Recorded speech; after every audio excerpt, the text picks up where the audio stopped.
أعوذ بالله من الشيطان الرجيم بسم الله الرحمن الرحيم ويل للمطففين الذين إذا اكتالوا على الناس يستوفون وإذا كالوهم أو وزنوهم يخسرون ألا يظن أولئك أنهم مبعوثون ليوم عظيم يوم يقوم الناس لرب العالمين رب اشرح لي صدري ويسر لي أمري واحلل عقدة من لساني يفقه قولي فالحمد لله رب العالمين والصلاة والسلام على أشرف الأنبياء والمرسلين وعلى آله وصحبه أجمعين ثم ما بعد. Once again everyone, Assalamu alaikum wa rahmatullahi ta'ala wa barakatuh. Today our intention is to try to complete a study of Surah Al-Mutaffifin. This is in sequence of the Mus'haf, Surah number 83 of the Quran, one of the relatively longer surahs among the surahs in Juz Amma. This surah is actually uniquely situated also. There are three surahs that are very similar in their style. So you've got إِذَا الشَّمْسُ كُوِّرَتْ إِذَا السَّمَاءُ انْفَطَرَتْ and إِذَا السَّمَاءُ انشَقَّتْ. And إِذَا السَّمَاءُ انشَقَّتْ is the one after this one. So two surahs that are very similar, and then a fourth one that's also similar to them is coming after, and in between those three is this surah that's situated. And inshallah ta'ala, when we get to the next surah, we'll kind of see the benefit of that sequence as well. But I want to start with a small discussion about when this surah was revealed. There's actually quite a bit of debate even among the Sahaba and disagreement about when this surah has been revealed. Some say that when the Prophet ﷺ came to Medina, like As-Suyuti comments on this and says, when the Prophet ﷺ arrived in Medina, كانوا من أخبث الناس كيلا فأنزل الله ويل للمطففين. That the people of Medina were some of the worst when it came to cheating people in business practices. And that's what's the surah is talking about in the very beginning, is talking about criticizing people who cheat in business practices, right? So he says it's at that time that the surah was revealed. Shah Waliullah Dehelbi rahimahullah and some other ulama have commented. I don't want to get too academic with you guys, but you should know some of these things. Sometimes you read in a tafsir, this was happening and then Allah revealed so and so, such and such surah. فَأَنزَلَ أو فَنَزَلَتْ, then this surah came down. That actually doesn't always mean that is when the surah came down. It actually sometimes is paraphrasing for this situation happened and these ayat applied to that situation. In other words, it may be that the ayat had come way before, but they also applied, or they felt like they came just for this occasion. So the language is a little bit more flexible when some of these narrations are found among the Sahaba, which is why about this surah, you'll find two almost conflicting views of Ibn Abbas radiallahu ta'ala anhuma. On the one hand, he says it's the last surah revealed in Makkah. On the other hand, he also says it's the first surah revealed in Medina. And then in another narration, you find a similar statement by him, where he's saying only a small part of this was revealed in Medina. So there's a bit of a debate about whether this is Meccan or Medinan, but by and large, even Hassan radiallahu ta'ala anhu and others, hold on a second. So regardless, I'll personally share with you what I find more convincing, because this surah is going to talk about bad business practices. And that's actually one of the core concepts inside of the surah. That's where the surah begins, and we'll talk about that in some detail. I am more inclined to think this is talking about Makkah, because they were the center of trade. And Medina was more of a farming society. And some of the worst practices of the Meccans were also alluded to in the ayat of the Quran that deal with the people of Shu'aib alayhi salam, because Shu'aib alayhi salam's people were, they were scamming people with their businesses. And la tabkhasun nasa ashya'ahum, and that kind of discourse occurs in quite some detail in Meccan Quran. So in any case, that's a little bit about its subject matter, or its time of revelation. But now we get to the heart of the matter. Let's get right into the surah itself. Allah Azza wa Jalla says, وَيْلٌ لِلْمُطَفِّفِينَ. The word wail in Arabic is very hard to translate. I will tell you that it's actually originally not one word, it was originally two words. Waylak. Way by itself is a word. So they have variations of it. Wayh, ways, wake, waib. They have multiple variations of it, but the way part is always there. And it's used for shiddatul huzn wal ghadab. It's used when somebody's extremely upset, when somebody's extremely angry, when they're even cursing at someone, they will use waylak for them. Or if they're really messed up themselves and they're in a horrible situation, they'll say ya wayli. They'll say it for themselves. So the word has many implications, and it used to be waylaka, meaning curse you.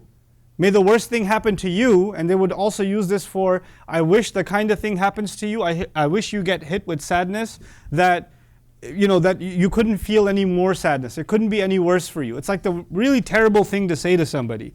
And the Quran then uses it, like the Arabs, they combined the lam and made it into one word. It's over time when you use a word over and over again, like when you study English etymology, sometimes there were words that used to be two words, and then they became one word, right? So over time. So that's how the word wail comes about. And that's why its tanween is actually in a sense artificial. It was used to be a harf and now it became an ism. So it's called an ism masdar. Now just to recap, when the surah begins this way, wailun, this is actually a really powerful thing, because in the Arabic language, when you start a sentence, the standard is to begin with an al. Al-wailu lil-mutaffifin. But when you say wailun, it does a few things. One, it creates tahweel. It creates shock. It also creates mystery. There's some kind of terrible thing that's waiting for mutaffifin, almost as though you don't know what that is, but at least you now know it's terrible. And as the surah continues, that mystery will be solved. But the most important part of saying wailun and then anything after that is that it becomes kalam insha'i. And what that means in simple English is there are two kinds of sentences. There's a sentence in which you say a statement of fact. When you're just saying, the weather is hot today, full stop. That's a statement of fact. But when you say, whoa, or when you say stop, and when you use language like that, you're not just saying a statement of fact, you're expressing an emotion. When you start a sentence with a nakira like this, wailun lil-mutaffifin, this is actually kalam insha'i, meaning there's an exclamation mark at the end. Quran doesn't have punctuation marks. Its language has punctuation marks. The way Allah expresses Himself has punctuation marks. This is an angry ayah from Allah Azza wa Jal, captured in the fact that it begins with wailun. Now that you know that, one day you're going to be reading wailun likulli humazatil lumaza. You're going to be reading wailun yawma idhil lil mukaththibin.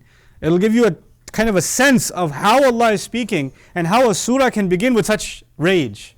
Which is yet another reason I feel that this cannot be a Madani surah, at least the beginning part of it can't be a Madani surah, because the people of Medina haven't been given extended warnings, and all of a sudden the first thing they hear is an extreme anger from Allah Azza wa Jal.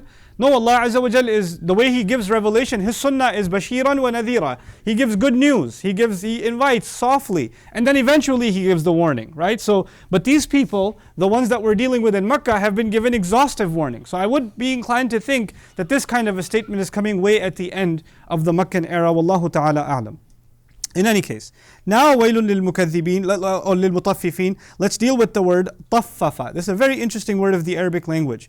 To make the long story short, there's lots of things that can be said about it, but two main ideas. They would, if you pour a bottle, like if somebody asks for juice or something and you're pouring, or you're filling up a bottle, like it's even better example, you're filling up a bottle with a faucet, right? And you're waiting till it goes to the top. And if it gets to the top and the part that spills over a little bit before you stop the faucet, that's actually called tifaf. Or when somebody's filling a bag of rice and they're filling it and filling it and filling it and filling it, and then some of it spills over. That's tifaf. Now, the word mutaffif, taffafa, means to take a little extra on the top, to have some extra, or to remove some extra from the top, just a little bit. And the idea of tatfif, because it taffafa, the fa'ala form for the Arabic students here, when you say things like qashara in the Arabic language, or qadda, or qarrada, these are words in which you don't enhance, but you also decrease. In other words, taffafa could mean to take a little extra, or to give a little extra. It's one of those two things, okay? To give a little extra, to take a little extra. Now, how does this work?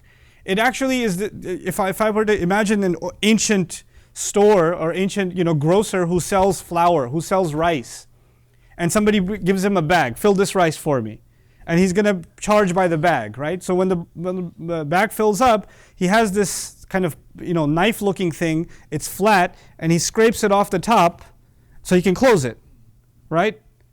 And now this knife thing, imagine if it's a little dipped. So when he scrapes it off the top, he doesn't just cut a straight line, he kind of takes some from the inside too. Just a little extra. So he was going to give 100%, but now he's giving 99%. He's saving himself, his merchandise, a little 1%, 0.5%, a little bit. The idea is you take from your customer just so little that they don't realize you stole. They don't realize it. That's tatfif. And then on the flip side, if you are the customer, you are haggling and haggling. Okay, fine. I know I just bought this from you. I just went and bought a pizza, but the pizza was a little cold. Throw me an extra slice. I want one for free. I want to talk to the manager. I want something more than what I paid for. I just want something more. I'm the annoying customer that always wants more than what I paid for. This is tatfif from the consumer's point of view. So there's two kinds of mutaffifin, and one of them is okay. You're haggling and you're trying to get the most you can and you want to get every penny's worth, fine.